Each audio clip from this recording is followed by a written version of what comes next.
하나님, 이 밤에도 저희들 이 자리에 나와 찬양하며 기도하며 또한 하나님을 묵상할 수 있도록 주님의 말씀을 나눌 수 있도록 인도해 주심을 감사합니다. 주님의 약속대로 주님의 이름으로 기도하는 모든 간구를 들으시고 응답하여 주옵소서.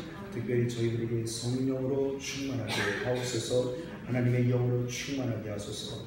성령께서 예수님을 강권하여서 광야로 사막으로 마귀의 시험 앞으로 또한 약한 자들과 아픈 자들과 생명이 필요한 자들로 인도하신 것처럼 성령 하나님께서 이 자리에 있는 저희들에게 인도해 주셔서 저희들의 발걸음을 통해 저희들을 통해서 이웃들이 생명을 얻고 사랑을 얻고 하나님의 놀라운 구원을 받는 역사가 저희들을 통해서 성령의 인도하심으로 이루어지게 하여 주옵소서. 아프신 분들이 많이 계십니다. 약하신 분들이 많이 계십니다. 저희들을 보내주시옵소서. 예수님의 이름으로 찬양하고 기도하며 위로할 때에 성령께서 치료해 주시고 예수님이 하시는 바 그보다 큰 놀라운 일들이 일어나게 하여 주옵소서. 감사드리며 예수님의 이름으로 기도합니다. 아멘. 하나님 말씀 고린도후서 5장 1절입니다. 고린도후서 5장 1절입니다.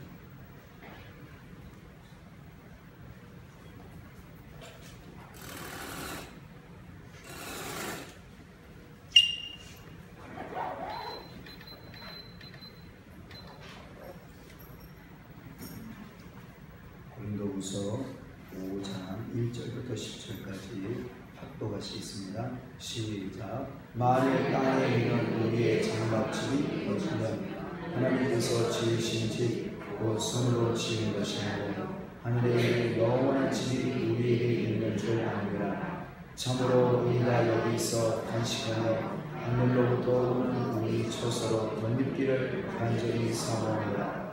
이렇게 보면 우리가 벗은 자들로 발견되지 않으려 합니다. 참으로 이 장막에 있는 우리가 짐진 것 같이 단식하는 것은 벗고자 하니 아니요 오히려 덧입고자 하니 죽을 것이 생명의 삼킨 바 되게 하려 합니다. 곧 이것을 우리에게 이루게 하시고 오줌으로 성령을 우리에게 주시는 하나님이시니라. 그러므로 우리가 항상 담대하여 몸으로 있을 때에는 주와 따로 있는 줄을 아니 이는 우리가 믿음으로 나도 보는 것으로 행하지 아니하노라. 우리가 담대하여 원하는 바는 차라리 몸을 떠나 주와 함께 있는 그것이라. 그런지 우리는 몸으로 있든지 떠나든지 주의 기쁘시게 하는 자가 되기를 힘쓰노라. 이는 우리가 다 반드시 그리스도의 심판대 앞에 나타나게 되어 각각 선악간에 그 몸으로 행한 것을 따라 받으려 함이라. 아멘. 그리스도인에게 집이 두 개가 있다고 오늘 본문 1절에 저희들에게 말씀하고 있습니다. 예수 믿는 사람에게는요 집이 두 곳이 있습니다. 집이 두 개가 있다. 한 채도 아니고 두 채가 있다는 거거든요. 내가 아직 내 이름으로 명의로 된 집이 없다 라고 생각하시는 분들은 참 기쁜 소식입니다. 놀라운 소식이죠. 나에게 하나님이 두 채의 집을 주셨다는 거예요. 한 채는 어디 있을까요? 한 채는 땅에 있는 거고요. 또 한 채는 하늘에 있다는 것입니다. 이 두 군데에 하나님께서 저희들에게 집을 허락하셨다고 이야기하고 있습니다. 제가 요즘에 좀 행복한 것이기도 하고 슬픈 것이기도 한데요. 뭐냐면은 한 가지 사실이 두 개 중에 저에게 두 개가 좀 주어진 게 있습니다. 뭐냐면 커피예요. 커피가 제가 선택할 수 있는 커피가 두 개가 생겼어요. 하나는 잘 아시다시피 이준시 형제 커피죠. 그럼 그 원두로 말할 것 같으면 정말 우리나라 최고 수준의 원두예요. 그런 원두를 맛보기가 쉽지 않습니다. 가까운 곳에서 우리 강릉이나 데라로사라든가 그 유명한 데 가서 직접 먹는 게 아니라 바로 우리 근처에서 우리의 준시 형제 통해서 그게 맛있는 커피를 먹을 수 있다는 건 참 기쁜 소식인데 저한테 또 하나의 커피가 또 있어요. 이게 어떤 커피가요? 아십니까? 예? 삼박자 커피가 있어요? 무슨 커피죠? 예, 거의 비슷한데 요즘에요.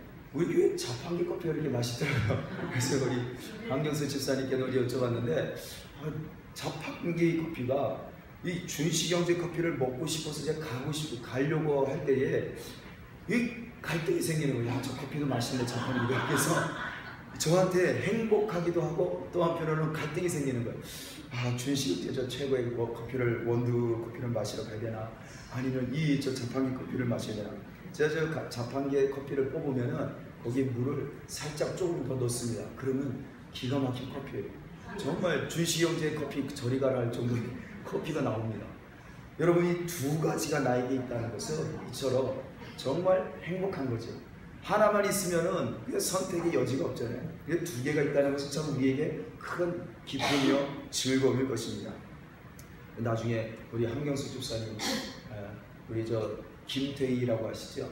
김태희 탤런트 김태희 씨가 커피 광고에 나와서 부드러워요. 그래서 한경수 집사님이 나오셔가지고 광고로 내가 만든 커피예요 이렇게 광고 해보셔도 되지 않을까 생각됩니다.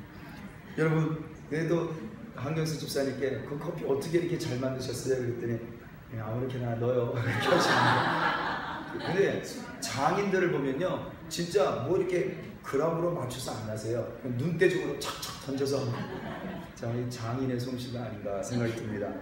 자, 우리에게 이렇게 두 가지가 있다는 것이, 우리에게 집이 두 곳이 있습니다. 우리의 집이 하나만 있으면 그냥 별 볼일 없을 텐데 두 개가 있다고 하니까 또 이게 든든하지 않습니까? 얼마나 안심이 됩니까?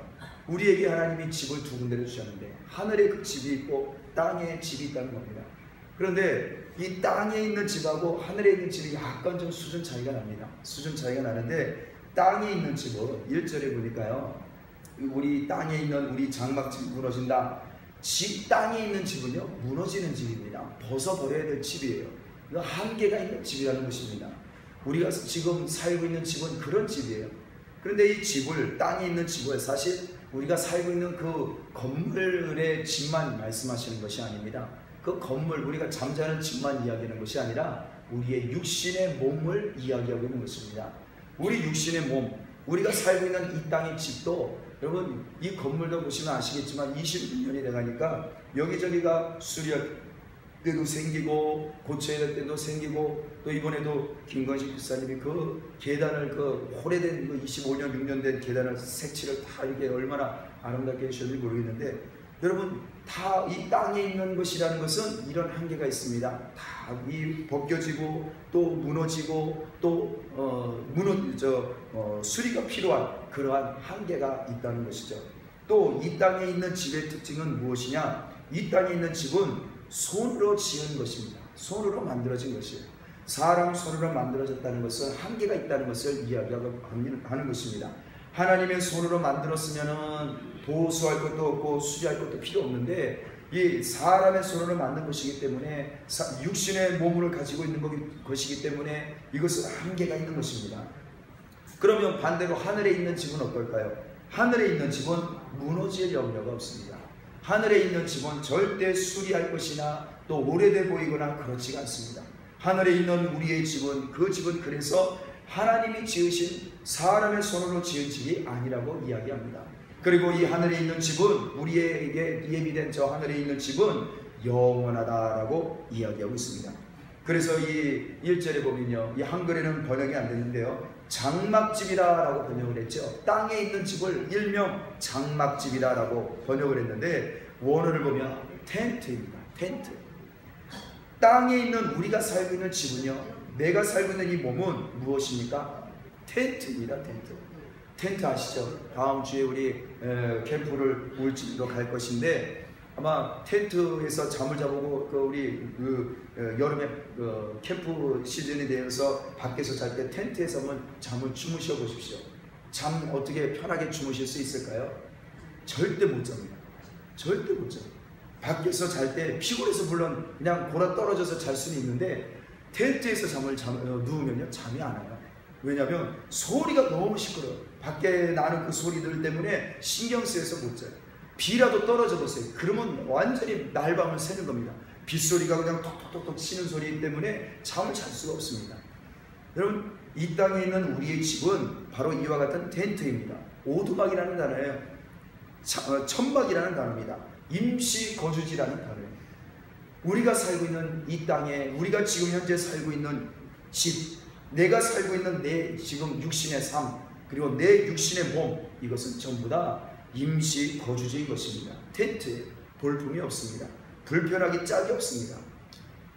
그러나 하늘에 있는 집은 그렇지가 않습니다. 하늘에 있는 집은 영원한 집입니다. 예수님께서도 요한복음 14장에 내가 너희를 떠나는 것을 근심하지 마라, 즉 슬퍼하지 마라. 왜냐하면 내가 너희를 떠나서 하늘에 너희를 위하여 너희가 거처할 집을 마련하러 가노라 라고 약속을 하시죠. 그리고 그 집이 다 완성이 되면 너희를 데리러 오마 라고 예수님이 말씀하십니다. 여러분, 그러므로 저 하늘에 있는 집은 영원한 집이요, 예수님이 지금 예수님의 손으로 직접 만들고 계시는 참으로 좋은 그리고 튼튼한 집인 것입니다. 오늘 제가 경기도 서울 서부권을 투어를 하고 왔는데, 우리 박윤희 집사님은 이제 방문을 못했네요. 몸이 아프셔서 신방을 도저히 못 받으시겠다고 해서 못 하시는데, 최재욱 권사님 신방을 하고, 거기 끝나고 저 부천으로 넘어가서 우리 신재훈 집사님 가정을 신방을 하고, 두 가정을 신방을 하고 왔는데, 참 이 서울 완전히 반대쪽에 있어서요, 오전에 출발했는데 오후에 여기 한 5시인가 6시쯤 도착했는데, 완전히 운전을 막 졸음운전해서 오고 막 너무 힘들더라고요. 참 그곳에서 교회까지 오시는 분들이 참 대단하십니다. 정말 대단하세요. 저는 한 번 운전해서 가는데도 그렇게 피곤한데, 뭐 2시간 3시간씩 전철 타고 버스 타고 갈아타서, 권사님, 최재욱 권사님도 저 시흥에 있을 때도 3년 반을 오셨대요. 찬양교회를 그 시흥에서 2시간 반씩 걸려서 그 몸에 오시고, 화성에서도 2시간씩 걸어서 지하철 갈아타면서 오시고, 또 우리 지금도 신재문 집사님, 박영림 집사님 그렇게 오고 계시지 않습니까? 제 신방을 갔는데, 최재욱 권사님 가정에서 권사님과 저와 따님하고 셋이 예배를 드립니다. 예배를 드리는데 끝나고 나서 그러시는 거예요. 하나님이 참 원망스럽다는 거예요. 왜 하나님 우리 어머니를 이렇게 일평생 정말 하나님을 떠나지 않고 이렇게 생명을 헌신을 다해서 하나님 예배하기를 사랑하고 그 아픈 몸을 끌고, 불과 우리 3달 전만 해도 찬양교회로 오셨던 분이시잖아요. 화성에서요. 버스 타고 전철 타시고, 그렇게 하나님을 사랑하시는 우리 어머니, 일평생 예수님을 떠나지 않았던 어머니를 왜 이렇게 천국에 빨리 그냥 안 아프게 데려가시지? 너무 힘들고, 종양 때문에 힘들고, 또 요즘 복수가 차서 힘들고, 또 아프면 또 잠이 오세요? 그러면 잠이 안 온다는 거예요. 그 통증을 계속 다 느끼면서 그냥 시름시름 앓고 계시고, 그냥 꼼지락꼼지락 하시면 얼마나 힘드시겠어요? 그 모습을 보고 딸이 한탄을 하는 거예요. 왜 하나님, 우리 어머니 일평생 하나님을 떠나지 않고 모태신앙이시잖아요. 또 대단하시지 않습니까? 우리 한국 침례교단의 창시자 멤버셨어요. 그러니까 최재욱 권사님의 부친이 우리 침례교단의 산 증인이십니다. 귀한 가문이세요. 그 아버지 때부터, 최재욱 권사님 부친 때부터 참 걸어서 평양 저 함경도까지 걸어서 전도하러 다니셨던 그 믿음의 가문인데, 그 어머니에게 그렇게 마지막 순간에 좀 편안하고 기쁨을 하고 천사처럼 웃으면서 이렇게 데려가시지, 이렇게 아프셔가지고 그냥 너무 괴로워하시는 거예요. 왜 이런 고통을 주십니까? 라고 한탄을 하시더라고요. 그런데 예배가 끝나고 나서 이 따님이 그러시는 거예요. 그날 말씀을 뭘 받느냐면, 오늘 읽으신 말씀이 지난 수요 기도회 때 말씀이었는데, 창세기 48장 1절부터인가요? 5절까지인가? 야곱이 마지막 요셉과 이 손주들 시므온과 므낫세와 에브라임에게 축복하는 장면이 나오는데, 그때 야곱이 어떤 상황이었느냐? 야곱이요, 병에 걸린 상황이었어요. 그러더니 그 예배 끝난 다음에 딸이 이러는 거야. 이유를 알았대. 엄마, 이 야곱도 마지막 순간에 몸이 아팠었네요. 그 어머니가 몸이 아픈 것도 괜찮습니다. 그러는 거예요. 어머니, 이 야곱도 저렇게 하나님께 복을 많이 받고 하나님의 귀하게 쓰임받은 사람도 마지막 말년에는 병에 걸려가지고 저렇게 아팠었네요. 이해가 된대요. 이제 하나님 뜻을 알겠대요. 그러면서 그렇게 말씀을 나누는 것 같습니다. 여러분, 우리 육신의 몸은요, 이 땅에 있는 몸은 참 연약하죠. 질병이 연약하고 또 여러 가지 문제로 인해서 연약한 것이 우리의 육신의 장막의 문이라는 것입니다. 그래서 제가 육신의 이 몸이 참 연약하니까 이 서부권 한번 돌고 왔더니 완전히 졸음운전을 하고 그냥 몸이 피곤해서 말씀 준비를 하는데도 참 많은 지적을 받을 정도로 그렇게 힘이 든 것을 경험을 합니다. 여러분, 우리가 육신의 장막을 갖고 있다는 것이 그겁니다. 그리스도인이 세상에서 집을 갖고 있다는 것은, 육신의 몸을 가지고 신앙생활을 한다는 것은 바로 이런 것입니다. 여러분, 우리는 하나님의 인도하심을 받고 성령께서 함께 계셔도 별 수 없습니다. 육신이라는 이 몸을 갖고 있기 때문에 그렇습니다. 피곤할 수밖에 없습니다. 아플 수밖에 없는 거예요. 질병에 취약할 수밖에 없습니다. 여러분, 그렇다고 하나님이 나를 버리셨느냐? 그거 아니에요. 하나님이 나를 징계하시는가? 그것이 아니죠. 오늘 요즘에 우리 갈라디아서 강의를 수경마다 하는데, 갈라디아서를 작성한 바울을 보세요. 바울이요, 안질 때문에 괴로웠던 사람이에요. 안질. 눈 질병이 너무 심각해서 원래는 갈라디아에서 전도하려고 했던 사람이 아니었습니다. 다른 지역에 가려고 했는데 눈에 질병이 걸려가지고 치료가 안 되는 거예요. 할 수 없이 그 자리에 머물 수밖에 없습니다. 그 갈라디아를 떠날 수가 없는 거예요. 눈이 아픈데 어딜 가겠습니까? 보이질 않아서. 그래서 한 사람 갈라디아 그 도시에서 이방인들에게 복음을 전하고 예수님을 전하기 시작합니다. 그렇게 해서 갈라디아의 교회가 세워진 것입니다. 복음이 전파가 된 것입니다. 그리고 이 갈라디아 교회의 성도들에게 사도 바울이 고백합니다. 제자들아, 내가 너와 너희들과 어떻게 처음 만났느냐? 내가 갈라디아서 4장 10 몇 절에 그 말을 하는 거예요. 내가 약했을 때에 너희가 나를 만난 것이 아니냐. 너희가 나를 처음 만났을 때는 내가 건강할 때 만난 게 아니지 않느냐. 내가 육신의 질병으로, 육신의 약함으로 약할 때에 너희와 내가 만나지 않았느냐 라고 사도 바울이 갈라디아 교회 성도들에게 예전에 처음 이 사도 바울과 만났을 때, 예수님의 복음을 들었을 때를 회상하게 합니다. 여러분, 그리스도인의 신앙생활이란 이 땅에서 육신의 몸을 입고 신앙생활하는 것은요, 참 안타까운 이야기지만, 유감스러운 얘기지만 솔직히 기쁜 것은 없습니다. 육신의 연약함, 육신의 약함, 육신의 질병, 육신의 고통 속에서 여러분, 우리는 신앙생활을 하고 있는 것입니다. 여러분, 유쾌한 소식이 아니죠. 우리가 예수님을 만나는 것도 한번 생각해 보십시오. 성령을 우리 안에 주신 것을 한번 생각해 보십시오. 여러분, 우리가 강하거나 우리가 잘 나가거나 우리가 소위 성공했을 때에 예수님을 만난 게 아닙니다. 우리는 연약할 때에, 육신이 연약할 때에, 이 육신의 장막에서 살고 있을 때에, 우리가 한계가 있을 때에 예수님을 만나게 해주시고 성령을 우리에게 부어주신 것입니다. 그리고 이제는 육신으로 사는 것이 아니라, 비록 육신에 있으나 연약하지만 성령에 의지하여 성령의 능력으로, 권능으로 살라고 인도해 주시는 줄 믿습니다.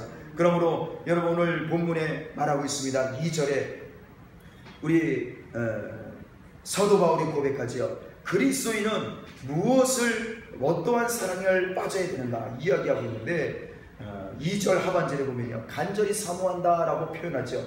사도 바울이요, 이 육신의 장막 안에서 살면서, 육신의 삶을 살면서 간절히 사모했던 것을 지금 고백하고 있습니다. 사도 바울이 무엇을 간절히 사모했을까? 한글 번역에는 간절히 사모하다라고 번역했는데, 원어에 보면요, 사랑에 퐁당 빠졌다라는 단어예요. 사랑에 빠졌다라는 단어입니다. 사도 바울이 어떤 사랑에 빠졌을까? 그가 사랑에 빠졌던 것은 다름이 아니라 어떤 것이냐? 참으로 우리가 여기서 탄식하며 하늘로부터 오는 우리 젖으로 덧입기를 간절히 사모하노라. 사도 바울이요, 간절히 사랑했던 것은 무엇이냐? 사랑에 빠졌던 것은 하늘에서 오는 그 젖으로, 하늘의 집을 옷 입는 그것을 간절히 사모하고 그것을 온전히 사랑에 빠졌다는 것입니다. 육신의 몸을 입고 있고 육신의 집에서 살고 있지만 거기에 빠져 있다는 게 아니에요. 육신의 일에 사랑에 빠진 것이 아니랍니다. 하늘의 집, 아버지께서 예비하신, 예수님이 예비하신 그 집에 들어가기를 사모했다는 것이에요. 하늘을 사랑했다는 것입니다. 하늘에 있는 자기 집을 너무너무 사랑했다는 것입니다. 여러분, 이것이 그리스도인의 삶인 줄 믿습니다. 여러분, 내가 도대체 무엇을 사랑하고 있는가? 내가 지금 뭐 때문에 근심하고 염려하고 또 걱정하고 있는가? 사도 바울은요, 육신의 연약함, 눈 안질에 걸려가지고 이거 고쳐주세요, 이거 제발 살려달라고 3번씩이나 하나님께 간절히 예수님께 요청했어도 하나님은 들어주지 않으시거든요. 그런데 사도 바울은 거기에 머물지 않아요.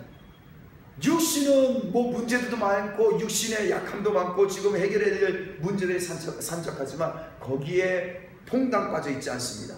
그가 간절히 사모하는 것은 육신의 문제 해결받는 것이 아니었어요.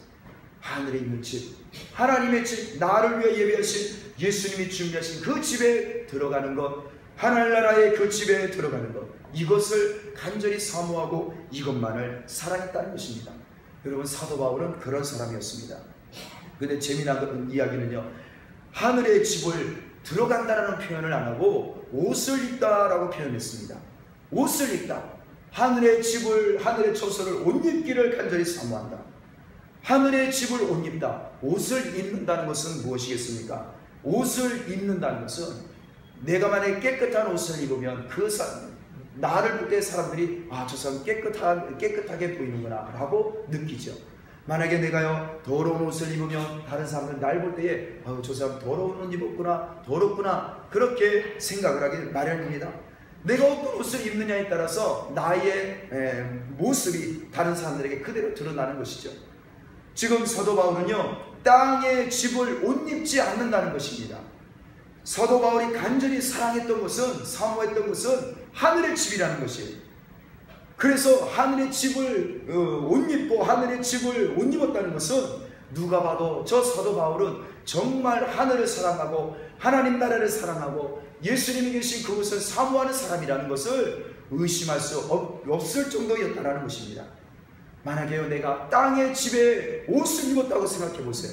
딱 봐도 알아요. 그 사람은요, 야, 저 사람 저거 땅의 사람이구나, 땅의 것만 사랑하는구나, 저 사람은 하늘에 대한 소망이 전혀 없구나, 그냥 땅의 것만 간절히 사모하는 사람이구나, 이게 보인다는 것입니다. 사도 바울은요, 땅의 옷을 옷 입는 것을 사모하지 않습니다. 하늘의 집, 예수님이 예비하신 하나님이 계신 그 집, 영원한 집, 하늘나라 집을 옷 입기를 사모했습니다. 그러므로 이 사도 바울은 누가 봐도 하늘의 사람이에요. 천국의 사람입니다. 하나님 나라의 사람인 것이죠. 여러분, 오늘날도 우리도 마찬가지입니다. 좁은 길이 뭐고 넓은 길이 뭘까요? 분명히 신앙생활도 두 가지의 길이 있다고 말씀하고 계시죠. 좁은 길이 있는 반면에 넓은 길로 가는 신앙생활이 있다는 것입니다. 넓은 길이 넓어서 모두 다 많은 사람들이 가는 그 길이 편하고 많은 사람들이 가는 길이라고 이야기하고 있습니다. 왜 신앙생활이 편하고 넓고 누구나 갈 수 있는 길일 수가 있겠습니까? 여러분, 편하게 신앙생활 할 수 있고, 여러분, 내가 수고하거나 내가 힘들지 않고도 얼마든지 따라갈 수 있는 길, 그 길이 넓은 길이라는 것입니다. 그런데 예수님은 분명히 경고하시죠. 그 넓은 길로 가면 반드시 멸망의 사망이라고 말씀하십니다. 그러나 좁은 길이 있는데 이 좁은 길은 길이 좁아서 한 사람밖에 못 가는 길입니다. 협착한 길입니다. 좁고 불편한 길입니다. 그럼 한 사람은 달랑 갈 수 있는 길이에요. 졸졸졸졸 뒤따라 갈 수밖에 없는 길입니다. 사람들이 많이 가지는 못합니다. 그런데 그 길이 너무 힘들다는 거예요. 너무 그 길이, 그 신앙생활이, 좁은 길의 신앙생활은 힘든 길입니다. 그런데 그 마지막은 생명이라고 분명히 예수님이 약속하고 계십니다. 여러분, 오늘 제가 새벽기도 말씀 갈라디아서 4장 그 16절인가 20절에 그 말씀을 보고 참 저도 충격을 받았습니다. 그렇구나. 무슨 말씀이냐면요, 갈라디아서 그 4장이에요. 제가 한번 말씀을 드리죠. 4장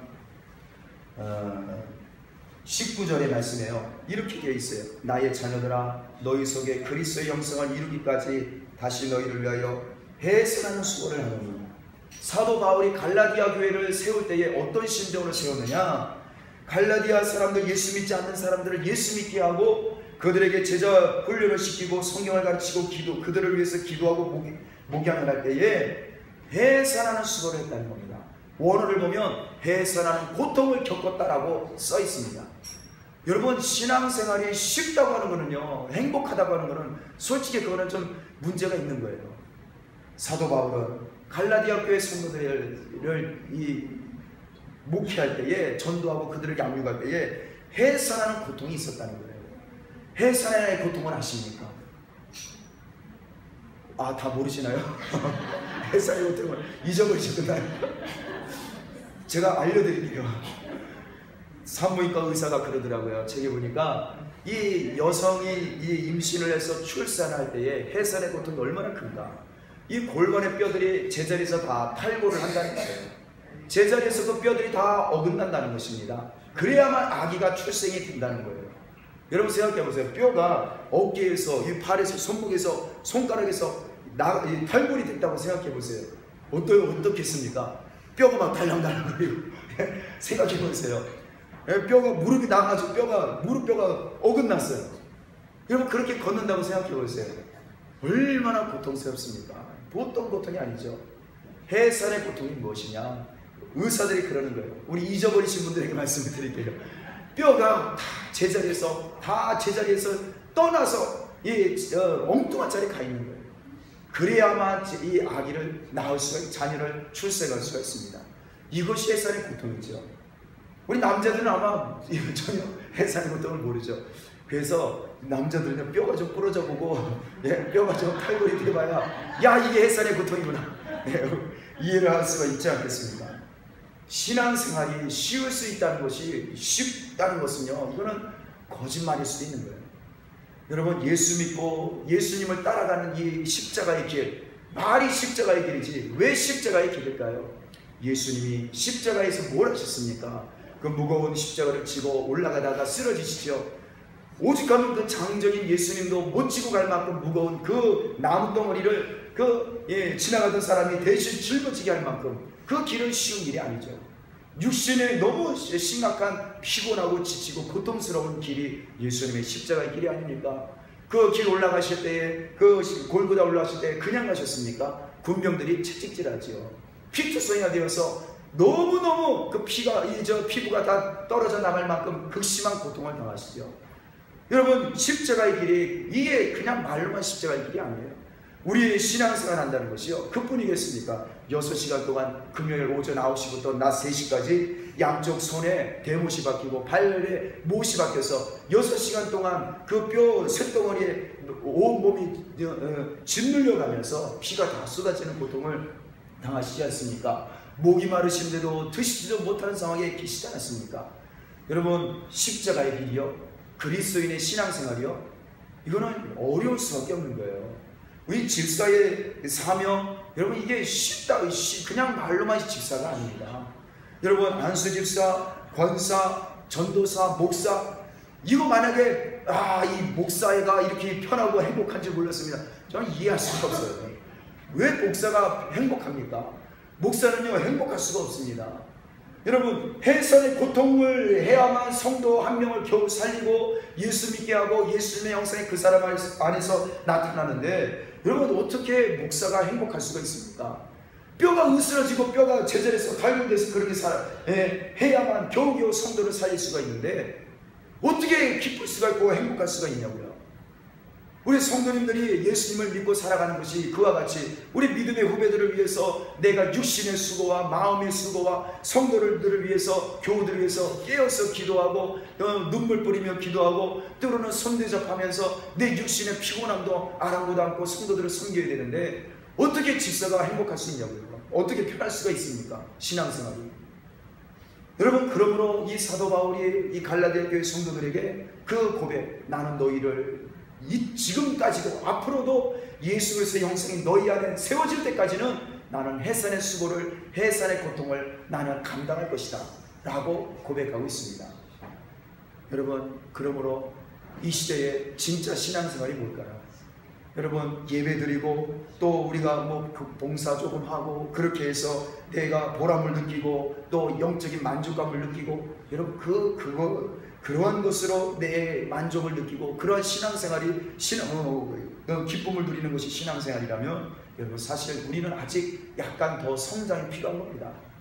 진짜 성숙한 신앙생활은 교우들을 위해서, 이웃들을 위해서 해산한 고통을 누리는 겁니다. 내가 지금 나도 육신의 장막 때문에 힘들고 지치지만 여러분 내가 무엇을 기뻐해야 되는가? 내가 정말 무엇을 사랑에 빠져 있어야 되는가? 세상에 빠져 있거나 세상의 육신의 기쁨, 나를 기쁘게 하는 것에 빠져 있는 것이 아니라 진정 우리 찬양교회 158명 성도들, 우리 유치부로부터 작년에 이르기까지 158명 한 사람 한 사람을 기쁘게 하고 그들을 위해서 내가 헌신하고 그들의 유익을 위해서 내가 몸이 부서지고 뼈가 탈골되는 한이 있어도, 쓰러지고 죽는 순간이 있어도 오로지 모든 일에 모든 사람을 기쁘게 하고 그들의 유익을 구하기 위해서 살아야 되는 줄 믿습니다. 여러분, 이것이 진짜 그리스도인의 신앙생활입니다. 믿으십니까? 제가 이 설교를 금요기도회 때만 하는 거를 감사하게 여깁니다. 주일날 오전에 이 설교하면은 앞만 봐도 그 다음 주에 사람들이 안 올 것 같아요. 교회 와서 내가 은혜 받고 위로 받고 기쁨 얻으려고 하는데 목사님이 무슨 해산의 고통을 당해야 합니다. 남자 성도님들은 해산의 고통을 한번 뼈를 부러져서 한번 당해보십시오. 기부 싸고 다니십시오 라고 설교를 하고 있으니 누가 교회 오고 싶어 하시겠습니까? 그런데 이게 신앙생활입니다. 이게 신앙생활이에요. 고린도전서 10장 33절에 사도 바울은 이렇게 고백하죠. 고린도 교회 성도들에게 너희도 나와 같이 모든 일에 모든 사람을 기쁘게 하여 나의 유익을 구하지 말고 모든 사람의 유익을 구하라. 그래야 그들이 구원을 받게 하라. 찬양가족 여러분, 신앙생활은 바로 이겁니다. 내 유익이나 내 기쁨이 아니에요. 오로지 살아도 죽어도 형제와 자매와 교회 밖에 있는 죽은 영혼을 살리기 위해서 살기도 하고 내가 죽는 것도 그들을 위해서 죽어야 되는 것입니다.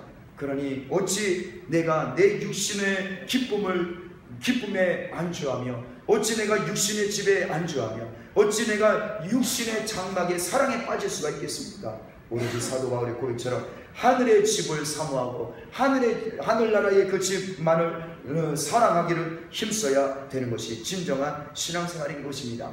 우리 찬양교회 성도님들, 우리 유치부 등록교인이 유치부부터요, 올해 2016년 1월부터 한 번이라도 출석하신 분들을 지금 계수를 하면 158명이세요. 그분들이 유치부로부터 작년에 이르기까지 찬양교회 모든 성도님들은 하늘의 집의 옷을 입으시기를 주의 이름으로 축원합니다. 그래서 우리 찬양교회 성도를 딱 보기만 하면 야, 저 사람은, 저 찬양교회 성도는 육신의 사람이 아니구나, 땅의 옷을 입지 않았구나, 하늘의 집의 옷을 입은 사람이구나, 나는 고백과 그런 칭송이 있어야 할 줄 믿습니다. 또 사도 바울은 고백합니다. 이 땅의 집은 4절 말씀에 보니까요, 고린도후서 5장 4절에 보니까 이 장막에 우리가 있는 것은요, 짐을 지고 있다라고 표현하고 있습니다. 우리가 육신의 집에서 살고 있다는 것은요, 이건 사실 짐입니다. 무거운 짐이에요. 나를 억누르는 것입니다. 그러나 우리가 이 억누르는 이 육신의 집을 벗어버리고 싶지만, 육신의 질병 떠나고 싶지만, 육신의 경제적인 문제 이거 빨리 그냥 벗어버리고 천국을 올라가 가고 싶지만, 여러분, 그렇지 않다는 것입니다. 오히려 우리가 그 육신의 무거운 짐을 벗는 것이 아니라 오히려 그 위에 새로운 하늘나라의 집의 옷을 입어야 된다고 표현하고 있습니다. 그래야만 생명이 죽음을 온전히 덮어버리고 생명으로 가득하게 될 것이라 이야기하고 있습니다. 이 모든 것을 이와 같이 우리가 육신의 집을 살고 있으나 하늘나라의 집을 사랑하고 하늘나라를 사모할 수 있는 그 비결은 무엇이냐? 5절 말씀에 하나님께서 이 모든 것을 이루시기 위하여 우리에게 성령을 보내주신다라고 표현하고 있습니다. 성령께서 보증금이 되어주셔서 성령께서 이 하늘나라 집에 들어갈 수 있는 계약금, 보증금을 하나님께서 치러주셨다는 겁니다. 그것이 바로 성령이라는 것입니다. 여러분, 그러므로 우리가 육신에 살 때에 성령이 내 안에 계시면 나는 천국에 들어갈 수가 있는 것입니다. 왜냐하면 저 하늘나라 집에 그 집에 입주할 수 있는 보증금을 하나님께서 성령으로 우리에게 주셨기 때문이라는 겁니다. 그러므로 성령님은요, 보증금이시라는 거예요. 하늘나라 들어갈 수 있는 보증금이라는 것입니다. 보증금이 없는 사람은요, 보증금 납부를 안 한 사람은 절대 그 집에 못 들어가지 않습니까? 하늘나라 들어가려면요, 하늘나라 그 집에 보증금을 납부를 해야 합니다. 그 보증금이 무엇이냐? 그 보증이 누구냐? 바로 하나님의 영, 예수님의 영, 성령이라고 말씀하고 있습니다. 그리고 놀라운 사실은 감사한 것은 그 보증금이 되시는 성령을 우리에게 부어주셨다고 말씀하고 있습니다. 그러면 이 성령께서 어떻게 우리에게 부어주셨습니까? 예수 그리스도를 구주로 영접하는 그 모든 자들에게 하나님께서 하나님의 영을, 예수 그리스도의 영을 우리에게 선물로 부어주시는 것입니다. 하나님은 그래서 우리에게요, 이 땅에 육신의 집을 갖고 있지만, 연약한 몸, 연약한 질병 가운데 있지만, 하나님은 우리에게 하늘나라에 갈 수 있도록 아예 완전히 보증금을 다 지불해 주셨습니다. 성령께서 그 보증금이 되십니다. 성령께서 하늘나라 들어갈 수 있도록 그 집이 내 집이라고 확증해 주고 계십니다. 그러므로 우리는 내 안에 계신 성령님을 항상 확인하며 살아야 될 줄 믿습니다. 성령님을 의지하시고요, 이 성령님과 동행하기를 사모하시고, 성령께서 저 하늘나라의 삶을 가르쳐 주시고 사모하는 그 마음을 온전히 내가 받아들이고, 또한 하늘나라 집을 사랑할 수 있도록 성령님을 의지해서 살아가셔야 될 줄 믿습니다. 이것이 바로 우리에게 성령을 주신 이유라고 말씀하고 있습니다. 그러므로 우리는 6절 7절에 이 땅에 살면서도 담대할 수 있습니다. 육신의 집에 살고 있어도 하늘나라 집이 이미 내 것이기 때문에, 보증금을 납부했기 때문에 우리는요, 육신에 있을지라도 육신의 질병으로, 고통으로, 또 경제적인 문제로, 연약함으로 인하여 낙심이 들갈지라도 우리는요, 담대할 수 있습니다. 용기가 있는 거예요. 왜냐하면 하늘나라 집에 머지않아 입주를 하기 때문이지요. 그 보증금을 내가 납부했기 때문이지요. 그 보증금이신 성령께서 내 안에 계시니, 여러분, 우리는요, 육신의 연약함에 있지만 하늘나라 그 집이 내 것이라는 그런 놀라운 기쁜 소식을 안고 우리는 이 땅에 살아갈 수가 있는 것입니다. 그러므로 우리 찬양가족 여러분, 우리는요, 이 땅에 살 때에 어떻게 살아야 될까요? 마지막으로 이 사도 바울은 우리에게 권면합니다. 8절부터 9절 10절에 그리스도인이 기뻐해야 할 것은 무엇을 기뻐해야 되느냐? 우리가 9절 말씀대로 우리는 몸에 있든지 육신으로 있든지 하늘나라로 가든지 항상 우리는 예수님을 기쁘시게 하는 자가 되어야 한다라고 말하고 있습니다. 이것이 성령의 보증을 받은 성도들의 해야 할 삶인 것입니다. 왜 우리가 주님을 기쁘시게 될까요? 10절 말씀대로 우리가 어떤 행동을 하든지 그 모든 행동이 전부 다 예수님의 심판대 앞에서 다 명명백백하게 드러나기 때문이라는 것입니다. 그리고 선을 행한 자에게는 하나님의 약속하신 그 선에 따르는 그 복을 주시고, 악을 행한 자는 악을 행한 것에 따라서, 세상의 육신을 사랑한 것에 따라서 거기에 맞는 그런 심판을 하나님이 하신다는 것입니다. 찬양가족 여러분, 우리는 왜 주님을 기쁘시게 해야 될까요? 우리는 왜 하늘의 집을 사랑해야 될까요? 우리는 왜 주님과 사는 것을 기뻐해야 하겠습니까?